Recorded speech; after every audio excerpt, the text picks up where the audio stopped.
එමිර් රාජ්‍යයටම එක්කෙනයි එක්සත් අරාබි එමිර් රාජ්‍යයටම බයික් වලින් ප්‍රොෆෙෂනල් කෙනෙක් ඉන්නවා නම් ඒ එක්කෙනයි ඒ මෙයා. ලංකාව. ඉන්දියාවේද? පාකිස්තානේද? නෑ. බංග්ලාදේශද? නෑ. පාලේද? නෑ. ඇමරිකාවේද? නෑ. කොරියාවේද? නෑ. ජපානේද? නෑ. අපේ ලංකාවේ. show me your iPhone wallpaper. මේ තියෙන්නේ කොල්ලගේ iPhone එකේ තියෙන wallpaper එක.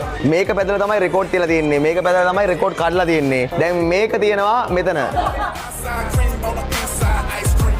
මේක 2023 R1M එකක් limited edition. මේක R1 එකේ full track ready bike එකක්. මුළු bike එකම එන්නේ carbon fiber light weight එකට. පළවෙනි gear එක යනවා 180 වගේ. Yamaha එකේ MotoGP Descendant එක full MotoGP front and rear electronic suspension, full light weight carbon fairings ඉස්සරහා downforce එකට. මං තමයි දැන් Middle East වල ඉන්නේ ලංකාවෙන් කියලා Yamaha එකේ brand ambassador. Okay. මං ඒගොල්ලන්ත් එක්ක වැඩ කරනවා. Okay. මම ඒගොල්ලන්ත් එක්ක දැන් travel උත් කරලා තියෙනවා MotoGP වලට. Okay. World champions ලවත් හම්බෙලා තියෙනවා. ලංකාවේ කොල්ලෙක්. What's your full name? Mohammed Shahid. Mohammed ෂාහිඩ් වයස අවුරුදු 32යි. පදින්නේ යකෙක් කොල්ලත් යකෙක් මේ දෙකම එකට එකතු වුණොත් යක්කු විමානයක් වෙනවා. වැඩිම වේගෙ මේක සීරියස් නෙවෙයි. මේක විහිළුවට කියන්නේ. ඇත්තටම යට ඉච්චර ගානකට යන්න බෑ. දැන් කියන්නකෝ ඒතර හරි. විහිළුවට 340ක් විතර අල්ලලා තියෙනවා. විහිළුවට 340ක් විතර අල්ලලා තියෙනවා.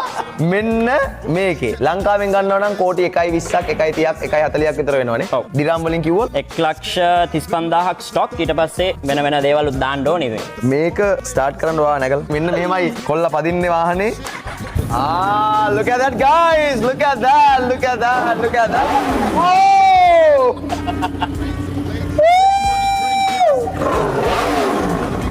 Nice, nice, nice, nice, nice. මේ වණ්ඩිය පදන ෂාහිඩ්ගේ ෆුල් පොඩ්කාස්ට් එක හෙට අනිද්දර වෙනවා.